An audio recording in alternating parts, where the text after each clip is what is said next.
Civilisation state यानी सभ्यतागत राज्य से आप क्या समझते हैं? भारत एक सभ्यतागत राज्य है, यानी कि इसकी नींव साझा सभ्यता है, जहाँ कई भाषाएं, एथेंसिटी और आस्था एक साथ रहती है। हम सिविलाइजेशन स्टेट की बात इसलिए कर रहे हैं क्योंकि लेक्स फ्रीडमैन के पॉडकास्ट पर प्रधानमंत्री मोदी ने भारत की पहचान सिविलाइजेशन स्टेट के तौर पर बताई है। ये तो सभी को पता है कि हमारी साझा विरासत हजारों साल पुरानी है। सिविलाइजेशन स्टेट में ओपिनियन, बिलीफ्स और एथेंसिटी में अंतर हो सकता है और है भी, लेकिन वो एक कॉमन कल्चर और गौरवमयी इतिहास से जुड़ा होता है। भारत सिविलाइजेशन स्टेट है, इससे बड़ी बात यह है कि हजारों सालों में भी इसमें कोई बदलाव नहीं आया है। हालांकि इसमें बदलाव की कोशिशें भरपूर की गई हैं। फिलहाल हम पीएम मोदी के पॉडकास्ट की बात करते हैं, जिसमें प्रधानमंत्री मोदी से लेक्स ने पूछा कि भारत को क्या एकजुट करता है। तो पीएम मोदी का जवाब था कि भगवान राम, पवित्र नदियां, प्राचीन गुरु, पवित्र तीर्थस्थल, आर्यावर्त का विचार और भी बहुत कुछ। भारत की संस्कृति हजारों वर्ष पुरानी है, 100 से अधिक भाषाएं हैं। इंडिया में इतनी डाइवर्सिटी है कि हर 20 माइल्स में लैंग्वेज, कस्टम, कुजीन चेंज हो जाता है। यहाँ तक कि साउथ से लेकर नॉर्थ और ईस्ट तक कपड़े भी बदल जाते हैं। The language changes, customs change, cuisine changes, even clothing styles shift from region to region, from the south to the north. You will see immense diversity across the country.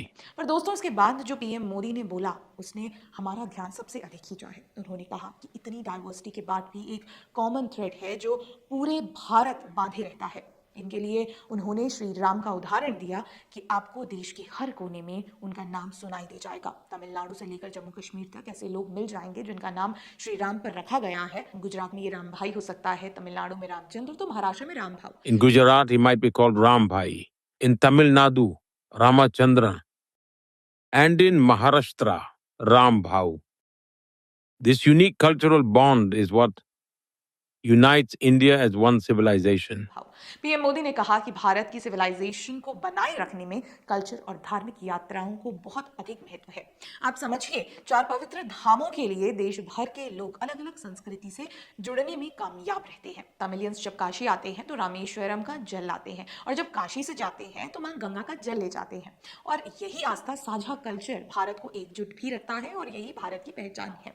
Podcast में प्रधानमंत्री के विचार सुनकर पता चलता है कि उनकी सभ्यतागत राष्ट्र की समझ राजनीति से मोटिवेटेड नहीं है, बल्कि उनकी राजनीति भारतीय सभ्यता से प्रेरित है। भारत की इस कल्चरल आइडेंटिटी के बारे में पीएम मोदी के विचारों को सिर्फ उनकी फिलॉसफी मानकर नहीं छोड़ा जा सकता, बल्कि ये उनके वर्किंग स्टाइल में नजर आता है। भारत की सभ्यता को विदेश तक पहुंचाने के लिए पीएम मोदी ने क्या किया है, उसके लिए आप उनके द्वारा दिए गए गिफ्ट्स को ही देख लीजिए। पूर्व अमेरिकी राष्ट्रपति जो बाइडेन क्वाड मीटिंग के दौरान पीएम मोदी ने मथुरा के ठकुरानी घाट की थीम पर आधारित एक साझा पैनल भेंट किया था। ऑस्ट्रेलिया के प्रधानमंत्री एंथनी एल्बनीज को मध्य प्रदेश से संबंधित गोंड कला की पेंटिंग भेंट की थी। जापानी प्रधानमंत्री फूमियो किशिदा को रोगन पेंटिंग के साथ लकड़ी का नक्काशीदार बक्सा उपहार में दिया गया था। प्रधानमंत्री नरेंद्र मोदी ने अमेरिका की पूर्व उपराष्ट्रपति कमला हैरिस को उनके दिवंगत दादा पीवी गोपालन से संबंधित पुरानी अधिसूचनाओं से संबंधित लकड़ी के हस्तशिल्प के फ्रेम की कॉपी भेंट की थी।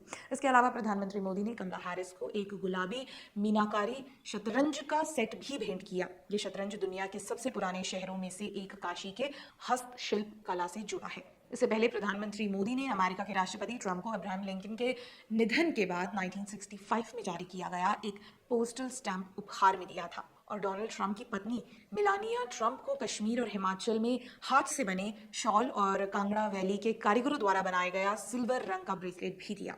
आपने इन मीनिंगफुल गिफ्ट्स के महत्व पर ध्यान दिया? इन उपहारों में भारतीयता की छाप है। स्थानीय कलाओं को राजकीय उपहारों का हिस्सा बनाकर पीएम मोदी ने उनका अंतर्राष्ट्रीय पहचान दी है। ये तो उन गिफ्ट्स की बात है जो पीएम मोदी ने अपनी इंटरनेशनल ट्रिप पर दिए हैं, पर जब ग्लोबल लीडर्स भारत के मेहमान बने, तब भी प्रधानमंत्री मोदी ने उन्हें सिर्फ दिल्ली का मेहमान नहीं बनाया, बल्कि उनको भारतीय संस्कृति के समक्ष खड़ा किया। चाहे वो गंगा आरती में ग्लोबल लीडर्स का शामिल होना हो या महाकुंभ में, इंडियन कल्चर को प्रमोट करने के प्रति पीएम मोदी हमेशा गंभीर ही दिखाई दिए हैं। उदाहरण के तौर पर आपको याद दिलाते हैं कि प्रधानमंत्री नरेंद्र मोदी ने अपने पापुआ न्यू गिनी के प्रधानमंत्री जेम्स मार्बे के साथ मिलकर टोक पिसीन भाषा में तमिल क्लासिक थिरुकुक्कुरल का विमोचन किया था, ताकि भारतीय विचार और संस्कृति को इस दक्षिण पश्चिमी प्रशांत राष्ट्र के लोगों के करीब लाया जा सके। हिस्टोरिकल मॉन्यूमेंट्स का रिवाइवल, काशी, उज्जैन जैसे धार्मिक स्थलों पर कॉरिडोर का निर्माण, चारधाम यात्रा को सुलभ बनाने के लिए प्रोजेक्ट्स, काशी तमिल संगमम जैसे कार्यक्रम से लेकर महाकुंभ का सफल आयोजन मोदी सरकार की भारतीय संस्कृति के के प्रति गंभीरता दिखाई देती है। ये कहना गलत नहीं होगा कि भारत इस समय संस्कृति जागरूकता के पीक पर खड़ा है। हजारों वर्षों पुरानी सभ्यता में अनगिनत आक्रांताओं के बाद भी बदलाव न होना अपने आप में बड़ी बात है। जहां मुगलों जैसे क्रूर और अंग्रेजी शासन की दमनकारी नीतियों में भी भारत जिंदा रह गया, यही तो भारत की सबकी ताकत है। आप एक गूगल सर्च या एआई से पूछेंगे कि what are the specialities of India, तो जवाब आएगा भारत की डाइवर्सिटी, कल्चर, हेरिटेज और इतिहास। यही तो पीएम मोदी का जवाब था और इसी जवाब ने हमें निरुत्तर कर दिया। सभ्यता को लेकर पीएम मोदी की समझ बता रही है कि क्यों वो कल्चरल अवेकनिंग पर जोर देते हैं, क्यों सांस्कृतिक धरोहरों को संजोने के लिए इतनी योजनाएं बनाते हैं, क्यों उन्होंने डीकोलोनाइजेशन की प्रक्रिया शुरू की थी। क्योंकि भारत कॉलोनाइज्ड नहीं बल्कि सिविलाइजेशन स्टेट है और इसकी पहचान कोई बदल नहीं सकता। धन्यवाद।